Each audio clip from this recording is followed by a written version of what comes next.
dari awal bahwa putusan Hakim Eman Sulaiman ini sangat-sangat tidak cermat dan tidak menyelesaikan masalah.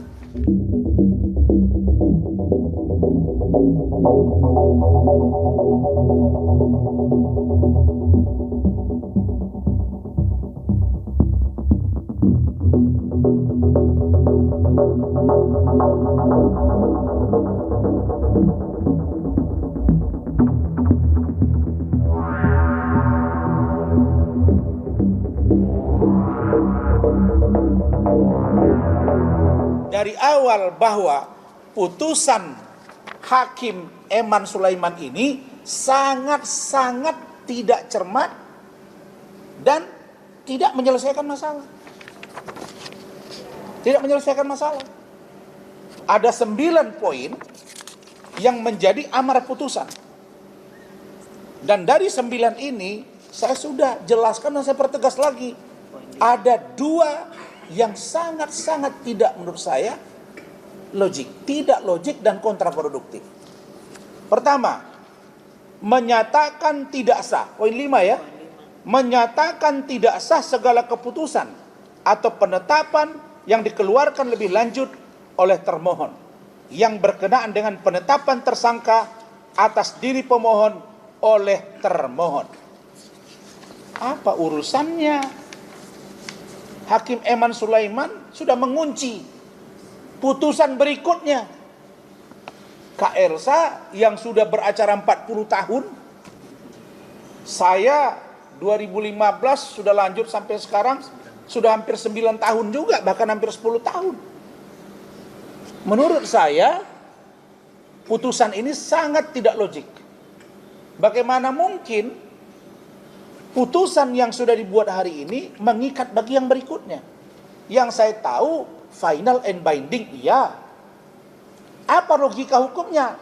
Saya buka peraturan Mahkamah Agung nomor 4 tahun 2016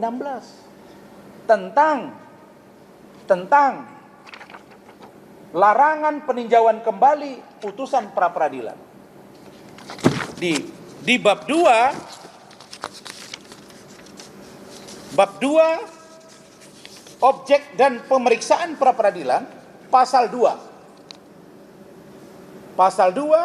ayat 1 tentang objek pra peradilan, sah dan tidaknya penangkapan, ganti rugi dan lain-lain pemeriksaan pra peradilan.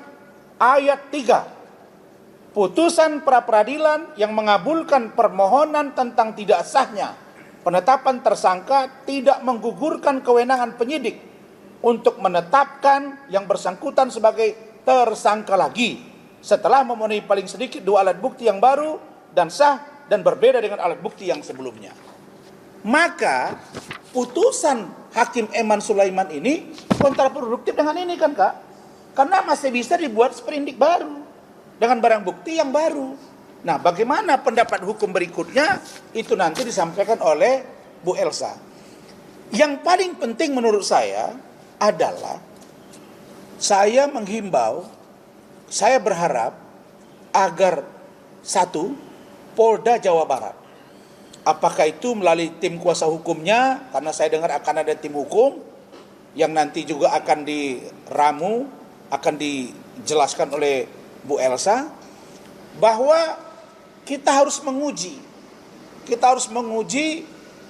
poin atau PowerPoint yang diajukan atau yang disampaikan dalam pertimbangan oleh Hakim Tunggal, yaitu tentang DPO, itu kan, daftar pencarian orang. Kalau bahasa Inggrisnya wanted.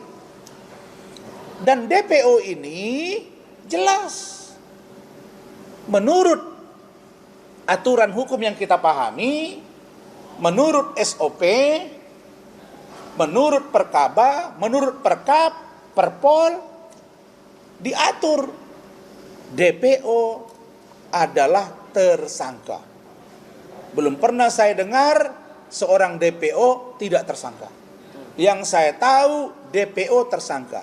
Tapi Hakim Eman Sulaiman mengatakan DPO dipanggil dulu 3 kali Kak. Pakai surat 1, 2, 3 tidak, baru tangkap. Sejak kapan DPO dipanggil dulu? Kalau besok Harun Masiku yang sejak tahun 2021 DPO, besok ketemu di sini, kasih surat dulu, saya pastikan 1000 kali dia akan lari. Ini logika yang terbalik. Jadi hakim bukan segala-galanya, Bapak. Hakim juga bisa kita duga punya muatan. Hari ini Indonesia, negara Republik Indonesia ini sudah sulit kita mempercayai kulluhum ajma'in, seluruhnya. Tidak. Pengacara ada yang ditangkap, ada yang masuk penjara, ada obstruction of justice, ada penyuapan, ya kan Kak?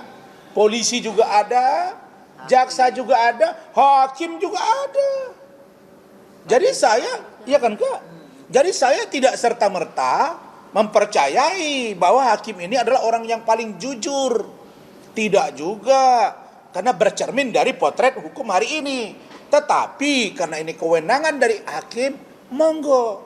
Tapi tolong Pak Hakim, jangan melampaui kewenangan. Karena itulah kita akan mengambil sikap melaporkan ke Komisi Yudisial dan Badan Pengawas Mahkamah Agung. Berikutnya, kita mendorong masyarakat biasa. Apa tadi? Contoh dari Bitkum Polda Jabar. Tolong berkirim surat ke Badan Pengawas Mahkamah Agung, Kak, untuk memastikan apakah benar DPO itu dipanggil dulu 3 kali. Apakah benar diperiksa dulu sebagai calon tersangka atau tidak. Itu yang setahu saya yang keadaan normal. Terus dia bilang OTT, ada bunyinya begitu Kak ya, kecuali OTT atau operasi tangkap tangan. Operasi tangkap tangan dilakukan oleh KPK misalnya, tetap yang bersangkutan itu adalah saksi dulu. Tidak pernah OTT langsung tersangka. Banyak orang yang ditangkap bersama dengan bupati wali kota, lalu sebagian dibebaskan. 1 kali 24 jam yang diperlakukan begitu kan gitu Kak. Saksi dulu baru tersangka. Tidak pernah seorang DPO itu orang tangkap tangan itu langsung tersangka, tidak pernah. Kan gitu Kak ya. Itu jelas, diperiksa dulu, didalami dulu. Nah, ini seolah-olah operasi tangkap tangan itu bisa dilakukan. Saya sudah lihat berkali-kali KPK OTT itu saksi dulu, barulah besoknya ditetapkan sebagai tersangka. Karena ada kewenangan 1 kali 24 jam. Kalau untuk korupsi dan lain-lain, kecuali terorisme. Terorisme 7 kali 24 jam. Nah sekarang dia mengatakan harus ada surat panggilan, harus dipanggil pakai surat, harus diperiksa sebagai calon tersangka. Ini menjadi surga para penjahat di Indonesia ini kalau ini tidak dilakukan uji ke Badan Pengawas Mahkamah Agung. Berikutnya saya juga ingin meminta agar masyarakat menguji poin ini juga ke Mahkamah Konstitusi. Supaya jelas. Kemudian kita ingin tahu kedudukan Perpol, kedudukan Perkap, Peraturan Kapolri, kedudukan Perkaba, Peraturan Kabar Reskrim, ini disesuaikan. Karena setahu saya, Perkap, Perpol, Perkaba itu internal Polri. Tidak boleh menjadi pertimbangan hukum bagi penegak hukum yang lain. Karena itu berlaku SOP-nya di dalam, kan begitu Kak. Nah barangkali itu dari saya, dan terkait dengan saudara Peggy Setiawan dan juga putusan dari Pak Eman Sulaiman.